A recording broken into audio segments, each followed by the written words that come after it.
तो last class में जो करा था हमने वो बेसिकली था 3 सेक्टर का डिटर्मिनेशन ऑफ इक्विलिब्रियम इनकम। तो एक बार उसको गो थ्रू कर लेते हैं। देखो मेन कंडीशन तो आपको पता ही है, AS is equal to AD है ना। एएस को क्या लिख सकते हो वाई, और एडी को हम क्या लिखते हैं सी प्लस आई, इतना तो पता ही था। फिर मैंने कहा था 3 सेक्टर में आपको एक चीज़ क्या ऐड करनी पड़ेगी, गवर्नमेंट एक्सपेंडिचर जी, तो उसमें वो ऐड हो गया था। बाकी वाई का मतलब था सी प्लस एस तो पता ही था, और क्या ऐड हो गया था टी, टी मतलब टैक्स, ठीक है। फिर इक्विलिब्रियम तो आपको पता ही है कि कहाँ पर होगा, जो डायग्राम पे ई पॉइंट था, यानी कि जहाँ पर आई प्लस जी और एस प्लस टी बराबर है, या ए डी और वाई बराबर है, ठीक है। बाकी सर्कुलर फ्लो का आपको डायग्राम बनवा दिया, तो वो एक बार आप देख लो कि आपको समझ आ गया था अच्छे से कि गवर्नमेंट सेक्टर इसमें ऐड हो गई। तो गवर्नमेंट जो है वो 2 काम करती है बस, तो आप गवर्नमेंट पे फोकस करना। वो हाउस होल्ड से टैक्स ले रही है, वो एक लीकेज हो गया, और फर्म्स को वो सब्सिडी दे रही है, वो एक इंजेक्शन हो गया। येलो कलर लीकेज है, ब्लू कलर इंजेक्शन है, तो ये ओके हो गया था। बाकी फिर इसके 4 मेन फॉर्मूले लिखे थे। पहला तो था कि भाई सी जो है वो ए प्लस बी वाई डी है, जिसमें हमारा मेन फोकस था कि वाई डी का मतलब होता है डिस्पोजेबल इनकम, तो वो होगी इनकम माइनस टैक्स, यानी कि वाई माइनस डी, ठीक है। बाकी फिर उसको डिराइव करते करते करते आपने फर्रा बना लिया था, और फर्रे में आपको वाई का फॉर्मूला ये वाला बेसिकली आ जाएगा। दूसरा था कि अगर डिस्पोजेबल इनकम में ट्रांसफर पेमेंट भी मिल रही हो हमें, तो मैंने आपको बताया था उस केस में वाई डी क्या बन जाएगा, फिर सेकंड केस में Y minus T plus T R transfer asset. बाकी फंडा सेम रहेगा। फिर हमने डिराइव करते करते करते दूसरा फर्रे का फॉर्मूला बना लिया था, ठीक है, तो याद रखना।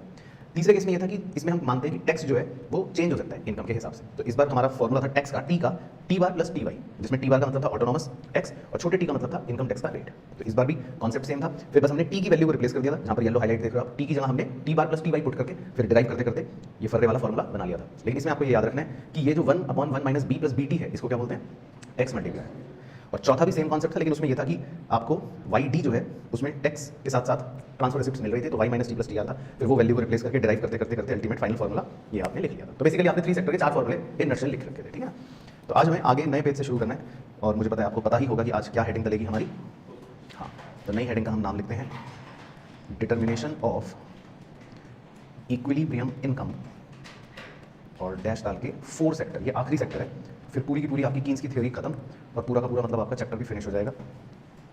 तो आप हेडिंग डालो डिटर्मिनेशन ऑफ इक्विलिब्रियम इनकम, लेकिन 4 सेक्टर में, 4 सेक्टर।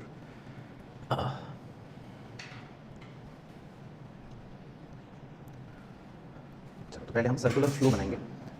इसमें पहले हम सर्कुलर फ्लो का डायग्राम बनाते हैं। तो आप हेडिंग डाल सकते हो सर्कुलर फ्लो, है ना। तो 4 सेक्टर का एक बार मतलब जानते हो कि 4 सेक्टर का मतलब है कि कौन भी आ जाएगा इसमें, रेस्ट ऑफ द वर्ल्ड। हाँ, चलो ठीक है, तो चित्रकारी करते हैं। तो इसमें आप यहाँ बनाओ हाउस होल्ड, यहाँ बनाओ फर्म्स, ऊपर बना लो rest of the world. Rest of the world को कहते हैं एक्सटर्नल सेक्टर, हाँ। और नीचे बना लो गवर्नमेंट। तो देखो चारों सेक्टर आ गए अब, है ना।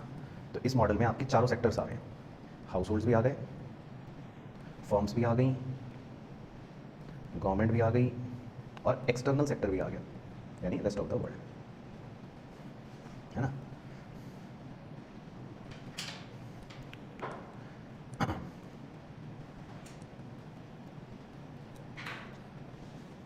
तो इसका सर्कुलर फ्लो कैसा होगा, क्या लगता है आपको? इसमें कॉम्प्लिकेशंस होंगी कुछ या आसान ही होगा? क्या होंगी बताओ? 4 सेक्टर है तो और भी बहुत सारी बातें होंगी, लेकिन है बहुत इजी, तो आप स्टेप बाय स्टेप देखना। पहले हम इसमें वो करते हैं जो हमने 2 सेक्टर में सीखा था, तो इससे ना याद रहेगा आपको। तो 2 सेक्टर में बताओ क्या सीखा था? हाउस होल्ड जो है वो फर्म्स को सबसे पहले क्या देते हैं, फैक्टर सर्विसेज, है ना। और बदले में फिर फर्म्स जो हैं वो हाउस होल्ड्स को क्या देती हैं, फैक्टर पेमेंट्स, है ना। तो इसमें तो कोई भी टेंशन वाली बात नहीं। तो ये बना लो सबसे पहले तो आप। फिर गुड्स और सर्विसेज बनाकर फर्म्स क्या करते थे, गुड्स और सर्विसेज हाउस होल्ड्स को बेचते थे, और उसके बदले में हाउस होल्ड्स फर्म्स को क्या देते थे, कंजम्पशन एक्सपेंडिचर। तो ये 4 एरो में तो मुझे लगता है कि किसी भी को पेट में दर्द नहीं हुआ होगा। तो ये 4 एरो तो 2 सेक्टर की कहानी बन गई।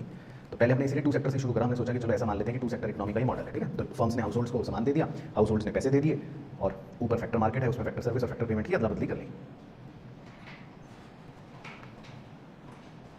अब 3 सेक्टर को बीच में ले आते हैं। तो 3 सेक्टर में बताओ क्या सीखा था, सरकार होती है, हाँ। तो हाउस होल्ड से एक मेन चीज़ जो सरकार की तरफ जाएगी हम वो लिखते हैं। हाउस होल्ड जो है वो सरकार को क्या देते हैं, टैक्सेस, राइट। इसको येलो कलर कर देता हूँ। तो ये आपको याद होना चाहिए, 3 सेक्टर के अंदर था मेन काम कि हाउस होल्ड जो है वो सरकार को क्या देते हैं, टैक्सेस देते हैं।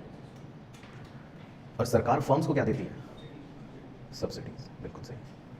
तो सरकार जो है फर्म्स को क्या देती है, सब्सिडीज। इसको भी हाईलाइट कर लेते हैं ब्लू कलर। तो बताओ येलो का मतलब क्या है और ब्लू का मतलब क्या है? येलो हो गई लीकेज, वेरी गुड, और वो हो गया इंजेक्शन, समझ आ गया ना। तो क्योंकि सरकार जो है वो फर्म्स को सब्सिडीज दे देती है और हाउस होल्ड से मान लो टैक्स दे देती है। तो हमको बस इतना ही बनाना है, दूसरा वाला एरो नहीं बनाना, वो यहाँ पर ज़्यादा जरूरत नहीं है। तो बस गवर्नमेंट का रोल खत्म हो गया, समझ आ गया, गवर्नमेंट का रोल क्या है, बस इतना सा है। कि भाई हाउस होल्ड से टैक्स ले रही थी और फर्म्स को सब्सिडीज दे रही थी। अब हाउस होल्ड जो है वो एक लीकेज और करते हैं, बताओ क्या? Very good, savings. तो वो ऐसे ही बस एरो बनाकर लिख लो, यानी कि हाउस होल्ड कुछ पैसे अपने तकिए के नीचे छुपा के रख लेते हैं, तो ये भी एक लीकेज हो गई, सेविंग्स है ना। तो उन्होंने कुछ पैसा फ्लो से बाहर कर लिया, अगर आपको याद हो, है ना। लेकिन सेविंग्स जब बैंकों में चली जाती है ये, तो बैंक्स उसी पैसे को किसको दे देते हैं? फर्म्स को, इन्वेस्टमेंट के फॉर्म में। Very good. तो फर्म्स के अंदर एक एरो बनाकर लिख लेते हैं इन्वेस्टमेंट। इसका मतलब इन्वेस्टमेंट क्या है आपको बताया था।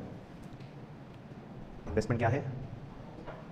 क्या है? ब्लू कलर है तो इंजेक्शन, और सेविंग क्या है? लीकेज। समझ रहे हो? तो येलो कलर क्या था? लीकेज, और ब्लू कलर हो गया इंजेक्शन। तो यहाँ तक वो क्या हो गया? 3 सेक्टर कंप्लीट हो गई, है ना। अब हम रेस्ट ऑफ द वर्ल्ड का रोल देखते हैं कि रेस्ट ऑफ द वर्ल्ड का क्या रोल है, एक्सटर्नल सेक्टर का क्या रोल है। तो एक्सटर्नल का सेक्टर का सिर्फ एक मुद्दे का रोल है हमारे लिए, कि हम जो लोग होते हैं, मतलब हम जो हाउस होल्ड होते हैं, अब ये ध्यान से देखना, हम जो हाउस होल्ड होते हैं, अब हम कहते हैं कि भाई हमें तो जॉन सीना की टी शर्ट खरीदनी है, और आप उसको विदेश से क्या करवाते हो? इम्पोर्ट। तो आपने विदेश से क्या करा? इंपोर्ट कर लिया सामान। तो जैसे ही हम इंपोर्ट करते हैं गुड्स को, तो वैसे ही आपको ये ध्यान रखना है, जैसे ही आप गुड्स इंपोर्ट करते हो वैसे ही आपको पैसे देने पड़ेंगे बाहर। आपको पैसे कहाँ देने पड़ेंगे? बाहर देने पड़ेंगे। तो इसका मतलब जैसे ही आप इंपोर्ट करते हो, हमारा पैसा कहाँ चला गया? अदर कंट्री में चला गया। तो इसीलिए इंपोर्ट्स भी क्या है बताओ? लीकेज। Very good. तो इसीलिए इंपोर्ट्स भी क्या है? एक तरह से लीकेज। तो बस आपको ये बनाना है। तो रेस्ट ऑफ द वर्ल्ड का बस ये काम है कि भैया हम बाहर से अगर सामान खरीद रहे हैं तो हमारा पैसा फिर बाहर चला जाएगा, विदेश चला जाएगा। तो ये भी एक लीकेज हो गई, येलो कलर, लीकेज। अब मुकेश अंबानी के बारे में सोचते हैं या फर्म्स के बारे में सोचते हैं। अब फर्म्स जो है वो सारा सामान आप ही को बेचती हैं या कुछ विदेशों में भी बेचती हैं? बेचती हैं। तो मान लो फर्म्स ने ये सामान विदेशों में बेचा, तो इससे क्या होगा? एक्सपोर्ट तो होगा, लेकिन मतलब इससे होगा क्या? हाँ, तो अब विदेश से पैसा हमारी कंट्री में आ जाएगा, हमारे पास आ जाएगा। तो इसीलिए जब हम गुड्स एक्सपोर्ट करते हैं तो उसको क्या माना जाता है? इंजेक्शन। उसको क्या माना जाता है? इंजेक्शन। क्योंकि अब पैसा हमारे फ्लो में, हमारे देश में वापस आ रहा है, तो ये बन गया इंजेक्शन। बस, तो ये आपका सर्कुलर फ्लो 4 सेक्टर का कंप्लीट हो गया। तो येलो कलर मतलब लीकेज, दोबारा से लिख लो चाहे अपने समझने के लिए।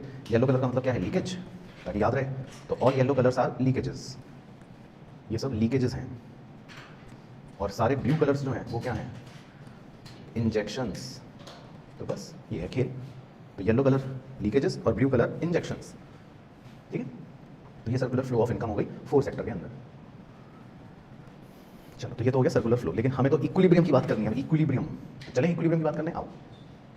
तो इक्विलिब्रियम की बात करते हैं हम, पॉइंट नंबर 2 बना लेते हैं इसको इसी के अंदर, मतलब इक्विलिब्रियम। तो ये आपको पता है, बताओ क्या है equilibrium? AS is equal to AD। तो लिख लो AS is equal to AD। तो AS को क्या लिख सकते हैं? Y। तो Y is equal to AD। अब Y के कंपोनेंट्स बताओ जो आपको ऑलरेडी पता थे। C प्लस S, 2 सेक्टर होता तो ये, फिर जब 3 सेक्टर सरकार आ गई तो सरकार का क्या जुड़ गया? टैक्स। और अभी अभी जस्ट 2 सेकंड पहले आप 4 सेक्टर करके आए हो, तो बताओ एक चीज़ और क्या जुड़ जाएगी? Rest of the world. तो क्या वो भी जोड़ता हूँ। तो इज इक्वल टू, तो Y के 3 कंपोनेंट्स तो ये थे C plus S plus T, है ना। इज इक्वल टू AD के 3 कंपोनेंट्स। AD के क्या कंपोनेंट्स थे 3 सेक्टर में? C, हाँ, C plus I plus G। तो इतना तो हमने ऑलरेडी कर रखा था। अब जब रेस्ट ऑफ द वर्ल्ड आ गए, है ना, जब रेस्ट ऑफ द वर्ल्ड आ गया, अब चौथा सेक्टर और आ गया, रेस्ट ऑफ द वर्ल्ड, है ना। तो अब AD का एक कंपोनेंट और होता है, वो जुड़ जाएगा, मतलब AD के अंदर एक और चीज़ आ जाएगी। और ये आपको वैसे भी पता है एक्सपेंडिचर मेथड, अगर आपने पढ़ रखा है कि भाई AD का मतलब एक्सपेंडिचर होता है, और एक्सपेंडिचर मेथड में आप क्या क्या 4 चीज़ें जोड़ते हो, एक बार रिवाइज करवाओ। प्राइवेट फाइनल कंजम्पशन एक्सपेंडिचर, वो मतलब हो गया C। फिर गवर्नमेंट फाइनल एक्सपेंडिचर, वो मतलब हो गया G। फिर इन्वेस्टमेंट वाला GDCF, वो हो गया I। चौथा क्या जोड़ते हो? Net exports. तो बेसिकली जो आप नेट एक्सपोर्ट्स जोड़ते हो उसको शॉर्ट में लिखते हैं X माइनस M। तो X माइनस M का मतलब होता है नेट एक्सपोर्ट्स। तो रेस्ट ऑफ द वर्ल्ड की वजह से ये ऐड हो जाता है, ये और आ जाता है। तो रेस्ट ऑफ द वर्ल्ड का रूल क्या हो गया? ये हो गया नेट एक्सपोर्ट्स, क्योंकि नेट एक्सपोर्ट्स का एक्सपोर्ट इंपोर्ट आप कहाँ से करोगे? रेस्ट ऑफ द वर्ल्ड से। तो क्लियर हो गया? चलो, अब अगले स्टेप में देखना मैं क्या लिख रहा हूँ, फिर बताना कि आप सहमत हो कि नहीं। C plus S plus T, और ये जो नेट एक्सपोर्ट्स में माइनस M लिखा है, माइनस M, अगर उसको LHS में ले जाऊँ तो वो क्या हो जाएगा? Plus M। और इधर C plus I plus G plus क्या बचेगा? खाली X। तो ये लिख लिया अगले स्टेप में भाई। ओके हो गया? सबको क्लियर हो गया? ठीक है, तो ये लिख लो। उसके बाद फाइनल वाला लिखूंगा इसके अगले स्टेप में। अब बताओ क्या कट जाएगा? C से C कट जाएगा। Very good. तो फाइनली इक्विलिब्रियम कंडीशन आपके लिए क्या बन जाएगी? S plus T plus M is equal to I plus G plus X। तो समझ आ गया ना कि कैसे बन रहा है पूरा? तो C से C कट गया, तो S plus T plus M is equal to I plus G plus X बन गया। तो ये आपका इक्विलिब्रियम मतलब कंडीशन है A S is equal to A D, वो तो पता ही है खैर, लेकिन फोर्थ सेक्टर में मेन कंडीशन वैसे क्या बन गई, ओपन अप करके S plus T plus M is equal to I plus G plus X. अब एक स्टार पॉइंट लिखना है, एक फॉर्मूला लिखना है जो आपने आज तक कभी जीवन में नहीं पढ़ा। M is equal to, M का मतलब, अच्छा हाँ तो ध्यान रखना, एम का मतलब होता है इम्पोर्ट्स और एक्स का मतलब एक्सपोर्ट। हाँ तो इम्पोर्ट्स का फॉर्मूला आपने आज तक कभी नहीं पढ़ा होगा, तो वो लिखना है आज आपको। तो एम का फॉर्मूला है, बताओ क्या, एम बार प्लस छोटा एम वाई। एम का फॉर्मूला है एम बार प्लस एम वाई, और क्या, बस अब देखो कितने शार्प हो गए तो मेरे साथ रहते रहते। तो एम बार का मतलब क्या है, ऑटोनॉमस इम्पोर्ट्स, मतलब कि जो कांस्टेंट रहते हैं, है ना, जो पता है कि ये तो होने ही होने, fix constant, autonomous imports. Y का मतलब क्या है, इनकम। और छोटे एम का मतलब क्या है, तो इसको बोलते हैं, पहले अंग्रेजी लिख लो फिर फॉर्मूला लिखवाऊंगा, इसको बोलते हैं propensity to import. Very good, यानी कि आपको इंपोर्ट करने की कितनी इच्छा होती है, आपका कितना मन करता है इंपोर्ट करने का, उसको बोलते हैं प्रोपेंसिटी टू इंपोर्ट। जैसे आपने सुना था ना पहले टर्म थे, propensity to consume, propensity to save, तो ये हो गया प्रोपेंसिटी टू इंपोर्ट। बाकी इसका भी फॉर्मूला लिख लो कि प्रोपेंसिटी टू इंपोर्ट का क्या फॉर्मूला होगा, मतलब छोटे एम का। मारो तुक्का, तुम तो होशियार हो। वेरी गुड, अरे वाह, change in import divided by change in income, very good. क्योंकि प्रोपेंसिटी टू कंज्यूम का क्या होता है, change in consumption upon change in income. Propensity to save का क्या होता है, change in saving upon change in income. तो प्रोपेंसिटी टू इंपोर्ट का क्या हो गया, change in import upon change in. Very good, तो ये होता है तरीका पढ़ने का, सही, ठीक है। तो ये हो गया छोटा एम, तो इंपोर्ट का बेसिकली एक फॉर्मूला हो गया। अब इसका डायग्राम बनाते हैं इक्विलिब्रियम का, है ना, वो इसके नीचे बना लेते हैं एक सुंदर सुशील डायग्राम। तो मेरे साथ साथ बनाओगे या पहले मैं बनाऊँ फिर चेक के बनाओगे, चलो तो साथ साथ बना दो, आ जाओ फिर। तो मैं कर्व बनाऊंगा फिर बताना वो कौन सा है, ठीक है। बताओ लाल कर्व कौन सा है, और सेविंग के साथ क्या, और क्या, very good, S plus T plus M, क्योंकि यहाँ पर खाली सेविंग नहीं कहेंगे ना इसको, भाई क्या कहेंगे, देखो यहाँ से देख लो, सेविंग के साथ क्या है, टी भी है और एम भी है ना, तो ऐसे याद रखना। तो S plus T plus M. चलो अगला कर्व बताना, हरे रंग वाला, ये कौन सा है, इन्वेस्टमेंट आई, और वो तो लास्ट में है, हाँ आई प्लस जी प्लस एक्स। तो इक्विलिब्रियम कौन सी बिंदी है बताओ, जहाँ पर वो इंटरसेक्ट कर रहे हैं, ठीक है। इसके बाद अगला कर्व बनाऊंगा फिर बताना कि अगला कर्व कौन सा है, बताओ ये काला कर्व कौन सा है, very good, it is equal to, नहीं वाई तो यहाँ वैसे C plus S plus T, हाँ एम तो नहीं ले रहे, ठीक है। फिर आखिरी कर्व बनाऊंगा पर्पल कलर का, वो बताना कौन सा है, ए डी। इसका formula plus net export X minus M. तो बताओ इक्विलिब्रियम कहाँ है, जहाँ पर वो इंटरसेक्ट कर रहे हैं। तो क्या ये आपका सेम कॉरेस्पॉन्डिंग लेवल पर आया, नहीं आया, आ गया, आ गया, तो इसका मतलब आपको बहुत अच्छे से पढ़ाया जा रहा है, ये इस बात का सबूत है, ठीक है। आगे दोस्त का नहीं आया तो कोई बात नहीं, आए ना आए, कौन सा डायग्राम बनाना है आपको एग्जाम में, है ना, वैसे तो, लेकिन अपनी अंडरस्टैंडिंग के लिए पता होना चाहिए कि इक्विलिब्रियम जो है वो हम या तो A S is equal to A D, उसको भी कह सकते हैं, वो तो है ही है, या S plus T plus M is equal to I plus G plus X, उसको भी कह सकते हैं। तो मतलब ये इक्विलिब्रियम डिनोट हो रहा है बेसिकली। चलो ठीक है, ओके, तो ऑनलाइन की चीज़ों का भी हो गया, ठीक है। तो क्लियर हो गई कहानी, तो बना लो डायग्राम पहले अच्छे से, बस फिर फॉर्मूले को डिराइव करके फाइनल वाई का फॉर्मूला लिख लेंगे, बस फिर खत्म हो जाएगी मेन इसकी कहानी। तो है बट समझ आ गया, फोर्थ सेक्टर में इक्विलिब्रियम डायग्राम सेम ही है एक तरह से, थ्री सेक्टर की तरह सेम ही है।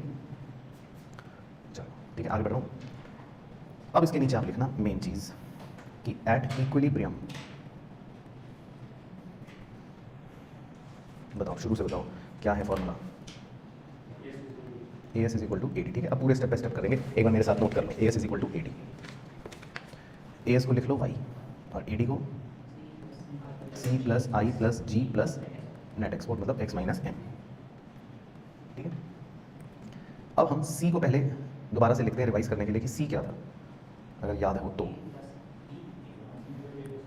सी is equal to A plus B Y D, हाँ सी इज था A plus B Y D, और हेयर वाई डी बताओ क्या था, very good, Y minus T, ठीक है, याद आ गया। तो ये लिख लो बाद में, मतलब जस्ट फॉर रिवीजन, कि भाई रिवीजन भी हो गया, फिर स्टेप में डालेंगे अभी आगे, तो आप बाल नहीं नोचोगे अपने की कहाँ से आया। तो सी जो है वो था A plus B Y D, और वाई डी था वाई माइनस टी। उसके बाद दूसरा बताओ एम, एम क्या था, इम्पोर्ट, एम का फॉर्मूला बताओ, एम बार प्लस एम वाई, एम बार प्लस एम वाई, यानी तो अभी लिखा था तो दोबारा लिख लो, तो एम बार प्लस एम वाई। अब अगले स्टेप में आपके पैरों तले ज़मीन अगर खिसक जाए तो उसका जिम्मेदार मैं नहीं हूँ।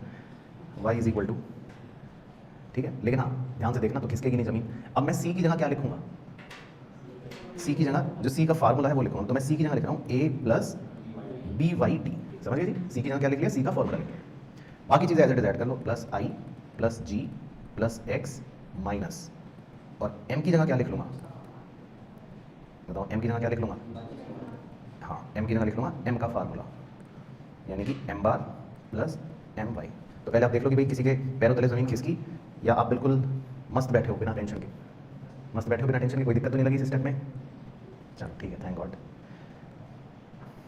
अब इसके बाद ए प्लस बी के बाद अब वाई डी की जगह क्या लिख लूँगा, दिख रहा है सबको, वाई डी की जगह क्या लिख लूँगा, वाई माइनस टी, तो वाई डी की जगह लिख लो वाई माइनस टी, बस बाकी सब कुछ same, I plus G plus X minus bracket open कर दो M bar minus M Y,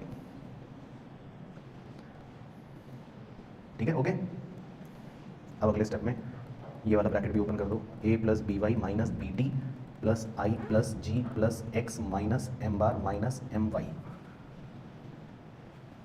अब आप बताओगे बुद्धिमत्ता से कि कौन सी चीज़ों को एलएचएस में ले जाएं, ठीक है, एक तो बी वाई और minus M Y, sorry plus M Y, हाँ ठीक है, तो दो चीज़ों को एलएचएस में ले गए, तो बच गया इधर ए minus B T plus I plus G plus X minus M, ठीक है भाई बहनों, तो आप संतुष्ट, ठीक है, तो वाई वाले आइटमों को एलएचएस में ले गए। और अब लास्ट स्टेप बताओ क्या करेंगे, वाई को कॉमन ले लेते हैं, one minus B plus M is equal to A minus B T plus I plus G plus X minus M bar. और फाइनली जो फॉर्मूला आपको घर से रट के जाना है या फर्रा बना के ले जाना है, विच एवर इज ईजियर, वो लिख लो, y इज इक्वल टू उसको नीचे ले आए और बाकी है as it is same, A minus B T plus I plus G plus X minus M bar, बस। तो आपको जो फॉर्मूला फर्रे बनाना है वो ये बनाना है, लेकिन डेरिवेशन ऊपर से कैसे आ रही है वो मैंने बता दी, तो वो पता होनी चाहिए, ठीक है, ओके। बाकी इसमें इसको येलो कलर कर देता हूँ क्योंकि इसे कुछ बोलते हैं, खाली इतने हिस्से को, ठीक है, खाली इतने हिस्से को कुछ बोलते हैं, क्या बोलते हैं इसको, थोड़ा सा बस इसको बेहतर करेंगे, इसको बोलते हैं फॉरेन ट्रेड मल्टीप्लायर, खाली इतने येलो हिस्से को बोलते हैं foreign trade multiplier, foreign trade multiplier. तो कई बार एग्जाम में पूछ लेता है, तो लिख लेते हैं, ये स्टार डाल के लिख लेना है, मिसलिनियस फॉर्मूला है इसी का, कि भाई फॉरेन ट्रेड मल्टीप्लायर का फॉर्मूला बताओ क्या है, तो क्या लिखोगे आप, 1/1 माइनस बी प्लस एम, लेकिन कभी कभी वो ये भी नहीं देता, तो फिर आप दूसरा फॉर्मूला भी लगा सकते हो, इसका एक फॉर्मूला और भी इज इक्वल टू, वो बहुत आसान है, उसको देखते ही आप उछल जाओगे अपनी सीट से, delta Y upon delta X, बस एक्स क्या है और क्या, एक ही तो एक्सपोर्ट है आपने, एक्स क्या है एक्सपोर्ट और वाई क्या है इनकम, बस है ना, तो लिख लो। तो ये भी मतलब फॉर्मूला है फॉरेन ट्रेड मल्टीप्लायर को निकालने का,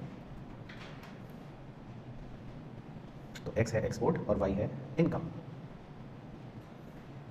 ठीक है, तो लिखना है लिख लो। तो इसका मतलब बन गया change in income upon change in exports, तो इसको हम फॉरेन ट्रेड मल्टीप्लायर भी कह देते हैं। तो क्लियर हो गई कहानी, तो खैर इसमें एक ही फॉर्मूला है बस इक्विलिब्रियम का, यही वाला बस, तो इसमें चार या और फॉर्मूले नहीं है, इसमें एक ही फॉर्मूला है इक्विलिब्रियम का, ये वाला वाई वाला, ठीक है ना। चलो बस बाकी दो स्टार पॉइंट लिखने, वहाँ इसी के नीचे लिख लो, ये छोटे छोटे पॉइंट्स हैं, फिर खत्म हो जाएगी सारी स्टोरी। तो पहला स्टार डाल के लिखना, if exports is less than import then, if export is less than import then national income, बताओ फिल इन द ब्लैंक, बढ़ेगी या कम होगी, कम होगी, हाँ तो बस यही बताना चाहिए, तो नेशनल इनकम डिक्रीजेस, क्योंकि अगर एक्सपोर्ट कम है तो नेशनल इनकम भी कम होगी, है ना, एंड वाइस वर्सा, तो खैर करी होगी। और दूसरा वाला बताओ तक्ष भाई, ये है इंपॉर्टेंट, इफ एम इंक्रीजेस, ठीक है, इफ एम इंक्रीजेस मतलब छोटा एम, ठीक है, छोटा एम कौन सा है दिखा देता हूँ, जहाँ लाल रंग का हाथ का निशान बना रहा हूँ, ये वाला, ठीक है। तो अगर एम की वैल्यू इंक्रीज होगी तो आपको ये बताना है तक्ष बाबू कि फॉरेन ट्रेड मल्टीप्लायर की वैल्यू क्या होगी,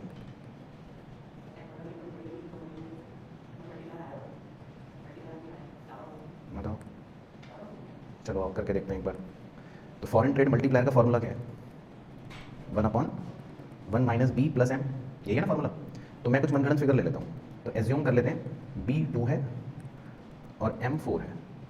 तो अभी आप सॉल्व करो, क्या आएगा 1/3, तो क्या आंसर आ रहा है 0.33 बार। ठीक है जी। अब मैं m की वैल्यू बढ़ाऊंगा, ठीक है। अब हम m की वैल्यू क्या करेंगे, बढ़ाएंगे। तो अब हम m की वैल्यू, लेट्स एज्यूम कि अब आप m की वैल्यू को 4 की बजाय 6 ले लो, और अब दोबारा से फॉरेन ट्रेड मल्टीप्लायर निकालो, तो 1 - 2 + 6 हो जाएगा। तो क्या आंसर आ रहा है 0.2। तो क्या हुआ, फॉरेन ट्रेड मल्टीप्लायर कम हो गया। ठीक है, समझिए। तो अगर m की वैल्यू बढ़ेगी ना, तो फॉरेन ट्रेड मल्टीप्लायर जो है उसकी वैल्यू कम हो, डिक्रीज, यानी कि इन्वर्स रिलेशन होता है। तो ये मैं रटवा भी सकता था, लेकिन रटवाने की वजह मैंने आपकी आंखों के सामने डेमो करके दिखाया कि जब m की वैल्यू 4 थी तो कितना आ रहा था मल्टीप्लायर 0.33, लेकिन जब m की वैल्यू मैंने बढ़ाकर 6 कर दी तो आंसर कितना आने लगा 0.2। तो दिख रहा है, देख लो अपनी आंखों से, देख लो, फिर ये मत सोचना या कहना बाद में कि सर आपने आंखों का जादू करा था हमारे साथ। ओके, या फिर आपके मन में कोई और m हो तो वो भी बता दो, आपको सर m10 लेकर दिखाओ। तो अगर आप 10 लोगे m तो फिर आंसर और कम आ जाएगा, तो आपका आंसर और कम आ जाएगा, है ना। तो क्लियर हो गया। चलो, तो ये तो था, हाँ इन्वर्स रिलेशन है, वो तो कुछ भी हो, हाँ वो तो कुछ भी हो सकता है, वो तो मैंने मनगढ़ंत वैल्यू ली। लेकिन m क्या इफेक्ट डालेगा अगर हम वो मुद्दा देखें, तो m का रिलेशन कैसा है, इन्वर्स, ये मतलब है। तो m का और फॉरेन ट्रेड मल्टीप्लायर का कैसा रिलेशन है, इन्वर्स रिलेशन है ना। ठीक है, तो क्लियर हो गया। अच्छा, तो इसको आप क्लोज कर सकते हो। तो जो पूरी कहानी थी वो यही थी बेसिकली, कॉन्सेप्चुअल। तो ये है आपका मतलब कार्यक्रम।